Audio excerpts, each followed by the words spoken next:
Sup YouTube? Long time no video. Yeah, I'm sorry there hasn't been a Whothoughts for a few weeks. Like I said, I've been back in school today and I've had loads and loads of work. And sometimes just too tired to do an episode of Whothoughts. So yeah. But sure, I'm on midterm now, so hopefully that'll give me a chance to crank out some more Whothoughts episodes. So let's kick off and let's try and get the 11 Faces of Doctor Who review season back on track. I'm going to try and do some of the midterm to at least try and get the 11 Faces of Doctor Who reviews over and done with. So, in this edition of Whothoughts, we shall be looking at the 1983 20th anniversary special, The 5 Doctors. Now, I know I was going to say I was going to do the Delta and the Bannerman video, but that's been shoved away to one side because I need to get the 11 Faces of Doctor Who review season finished, at least by mid-November. But like I said, I'm on midterm, so hopefully we'll be able to complete it over that midterm. So yeah, let's begin the review of the 5 Doctors now. First off, I love this special. This is one of the first Doctor Who stories I have ever seen, and one of the first Doctor Who DVDs I ever bought. So just bear with me for uno momentos.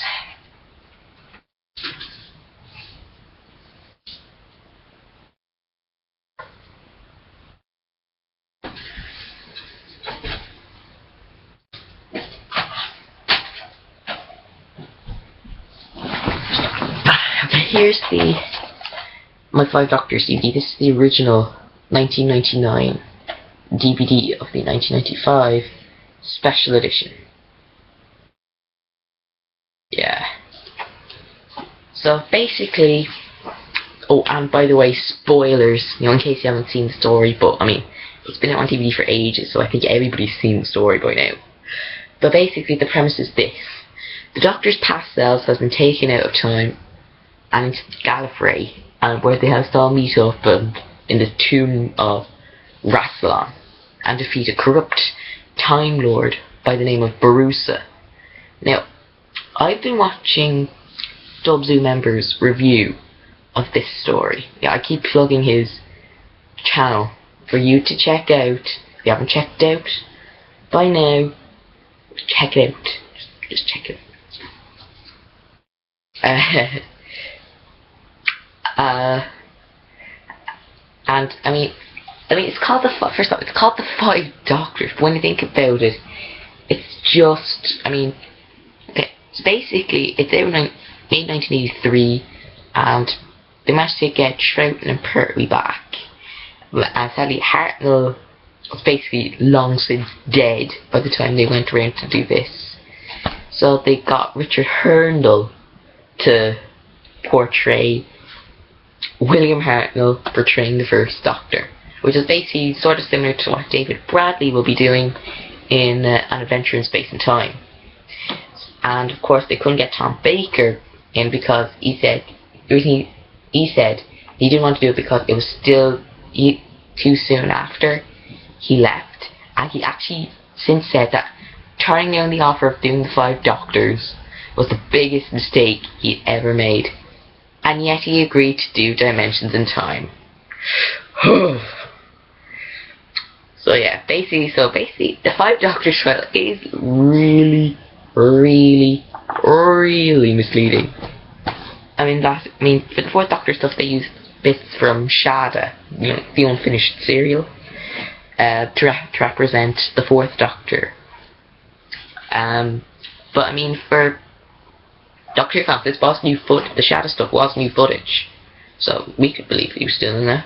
So basically, the title should no longer be the 5 Doctors. It should be the 3 Doctors, unseen footage, and a guy in a wig. Wait, why not? I've got some nice returning monsters. Get the Daleks as usual. The Yeti. The single Yeti, which was in the caves underneath Rassilon's tower, chasing the Brigadier and the Second Doctor. That is really cool. And of course, the Cybermen, who out of all the monsters get the most screen time for some reason. I mean, there's like one Dalek chasing the first Doctor and Susan through this little corridor. It sort of harks back to the first Dalek story when you think about it. A Yeti in a cave, obviously, and of course the Cybermen. And yeah, I just can't mention the Cybermen without mentioning probably one of the greatest creations in the history of this story. The Raster Moira robot, yay! Yeah, I love this guy. This is basically one guy in a silver morph suit, and he's just battling, killing all these Cybermen, you know, when they're getting impaled, heads get chopped off, and one of them actually throws up. I am dead flipping serious. One of them throws up. Doctor Who, The Five Doctors, the most gruesome episode of the Peter Davison era. I mean, the pairings for this story are quite interesting, you know. You have the First Doctor and Tegan, First Doctor and Tegan, Second Doctor and the Brigadier, and the Third Doctor and Sarah Jane. Even the Fifth Doctor with Susan and Turlough. But then, of course, the Fifth Doctor becomes under Bruce's influence. Poor Davison. His Doctor was so vulnerable. So vulnerable. Poor Peter Davison. He was so vulnerable.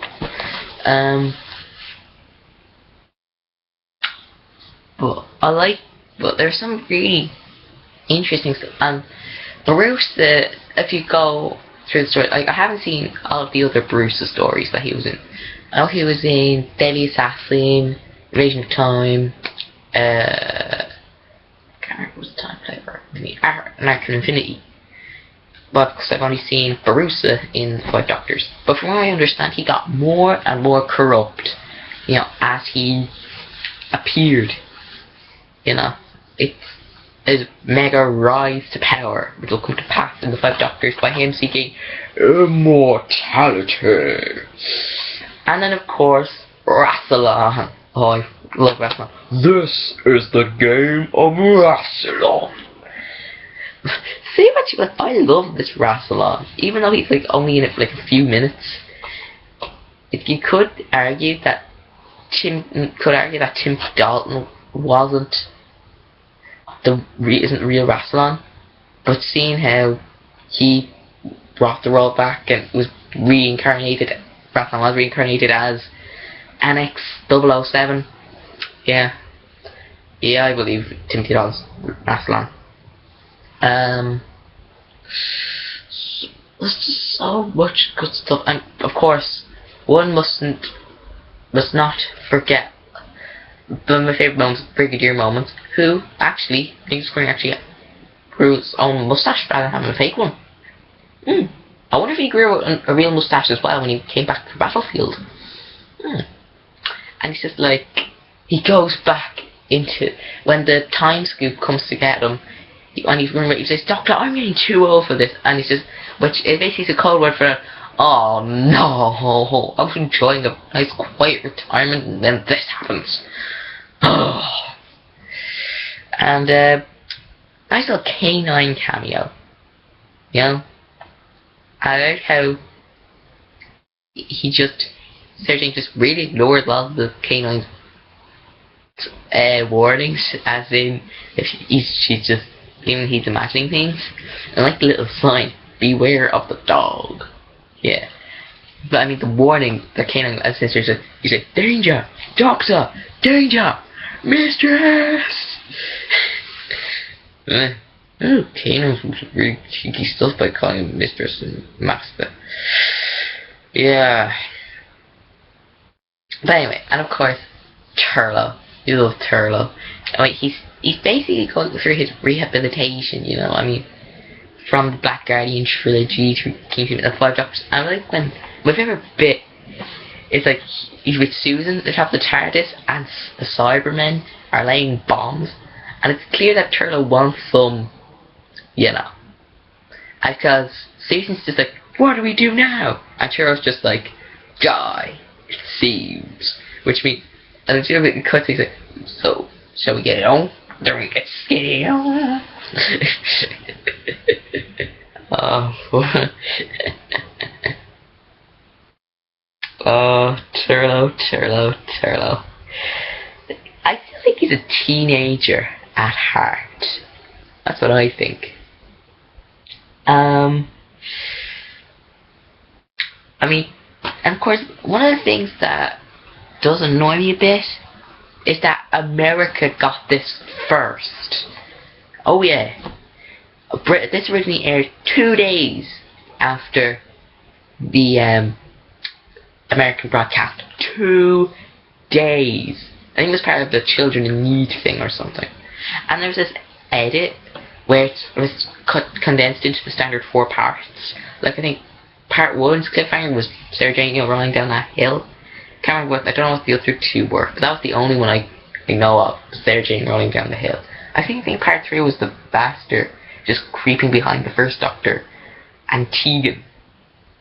When he's blocking out what would have been like the ghosts, the illusions of the past companions, which I should mention that's really, really, really well done.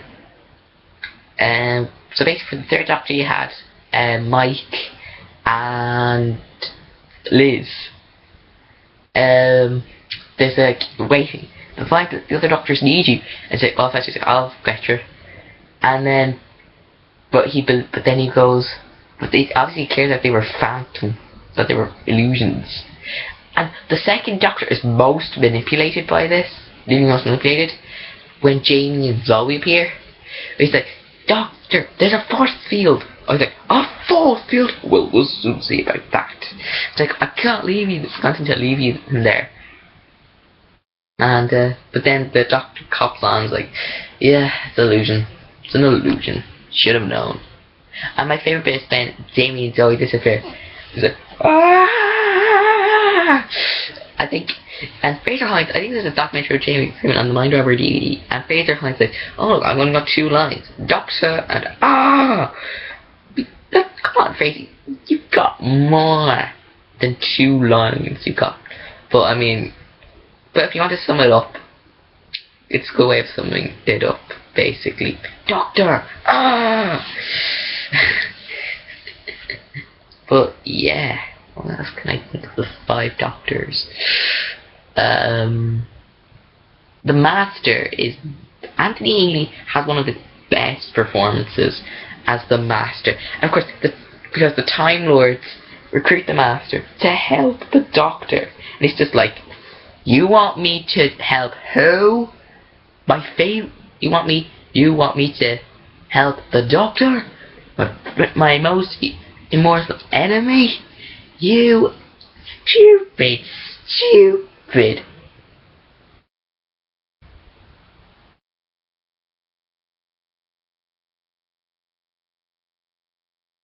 idiots."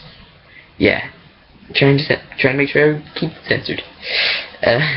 So basically, yeah, I'm here to help you. The Doctors don't believe him, so it's just that, "No, sorry, I'm gonna become evil again by teaming up with the Cybermen."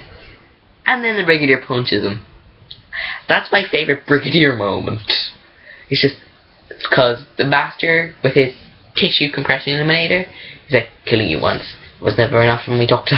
How gratifying to do it 3 times over." And the Brigadier's just like, "Nice to see you again." Boom. Nobody, which makes it the lesson. Nobody messes with Brigadier Alistair Gordon Lethbridge Stewart. He should have his own theme song and explosions. Brigadier Lethbridge Stewart. That's like one of the big best things I wish they could have done for his character. I mean, like, he should have his own theme song. So yeah, overall, what do I think of the 5 Doctors? Brilliant writing, Terrence Dicks, always brilliant.